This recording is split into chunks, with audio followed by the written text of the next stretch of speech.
High, আমি আরেকটা প্রশ্ন করব।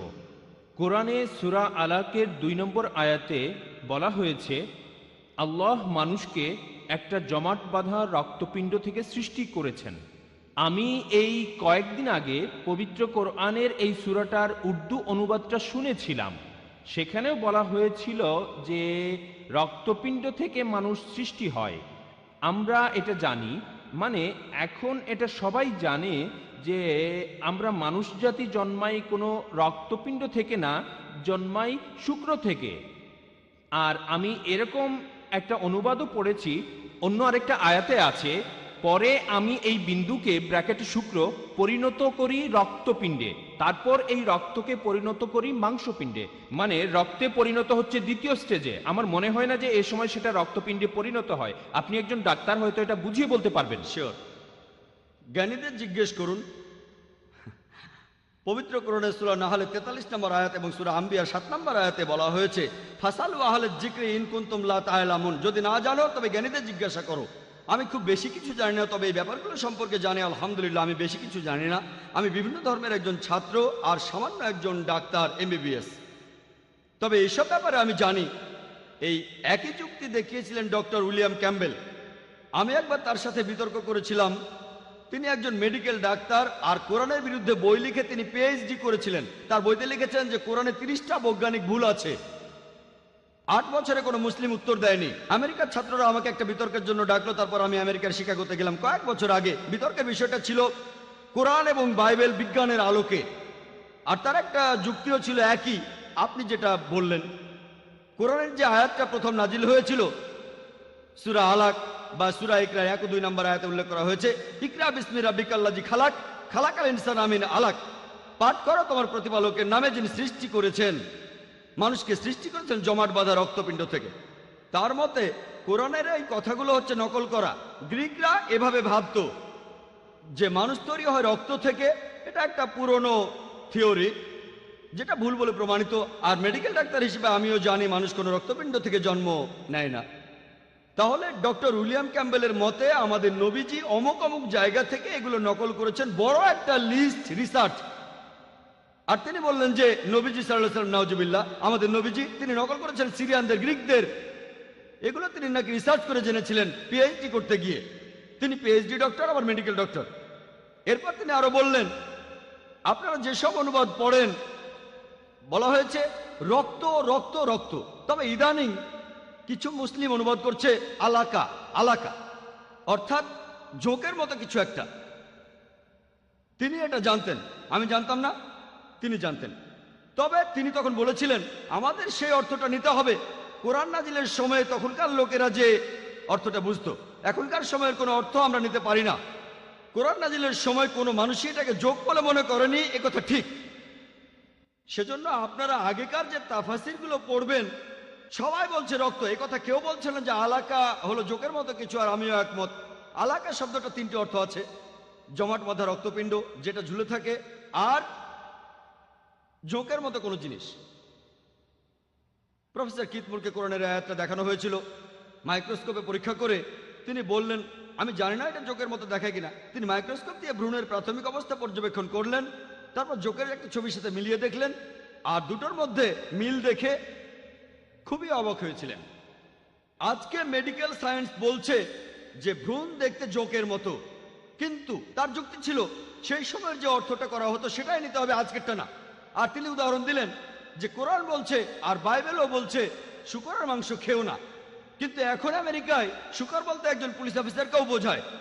তাহলে কি বলবেন কোরআন বলছে তোমরা কোনো পুলিশকে খেও না? আর লোকজন সবাই হাসতে লাগলো।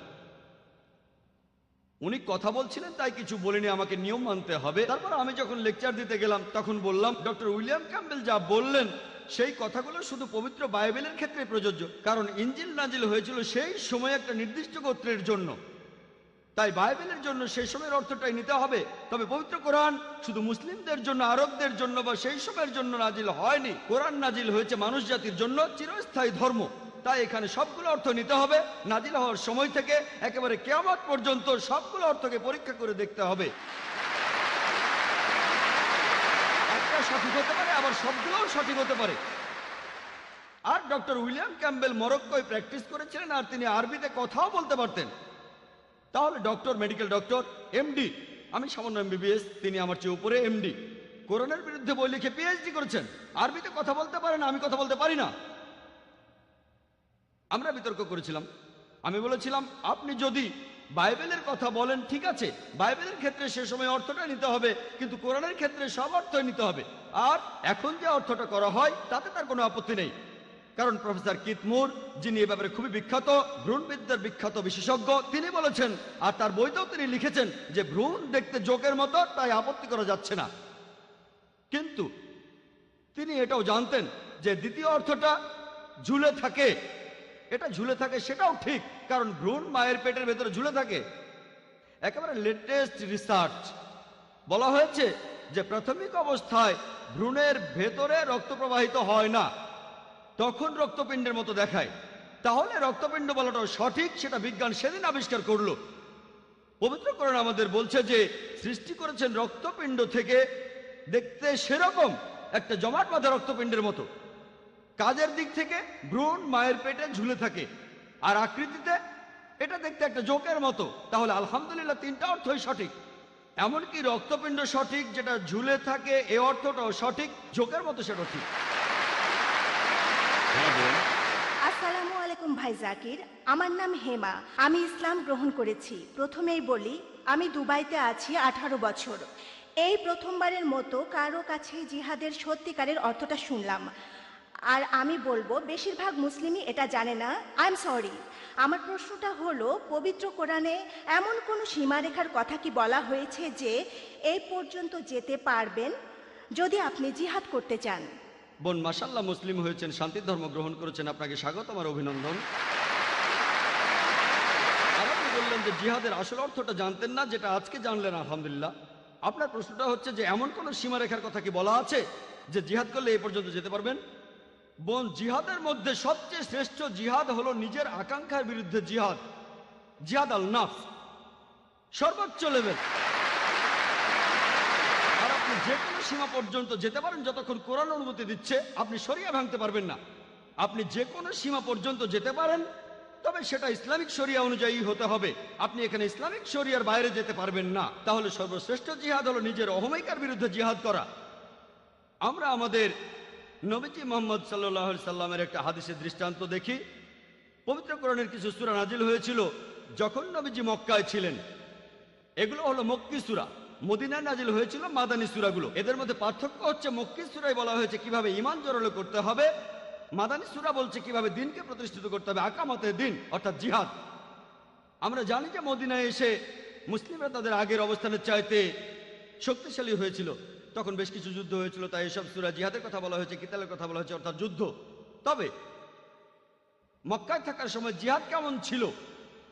যখন মক্কা শহরের মুশরিকরা তারা বেশ কিছু মুসলিমকে নির্যাতন করে মেরে ফেলেছিল, তখন অনেকে লড়াই করতে চাইলেন, যেমন হযরত হামজা রাদিয়াল্লাহু আনহু, হযরত ওমর রাদিয়াল্লাহু আনহু এটার প্রতিশোধ নিতে চাইলেন। তারা ছিলেন যোদ্ধা, কিন্তু নবীজি বলেছিলেন সবর করো। সবর করাই ছিল জিহাদ। যদি সামর্থ্য থাকে আর পাল্টা আক্রমণ করেন সেটা ভালো। আপনার আক্রমণ করার সামর্থ্য আছে, তারপরে সবর করছেন, আক্রমণ করলেন না, এটা আসলে অনেক বড় জিহাদ। হযরত হামজা তখন বলছেন, কারা আমার ভাইদের হত্যা করলো, আমি এই হত্যার প্রতিশোধ নিতে চাই। তাকে বলা হতো মরুভূমির সিংহ। লোকজন তাকে ভয় পেত, কিন্তু নবীজি বলেছিলেন এটা করা যাবে না। তাহলে তার জিহাদ ছিল নিজেকে কন্ট্রোল করা, সবর। এক এক সময়ে জিহাদ এক এক রকমের হয়।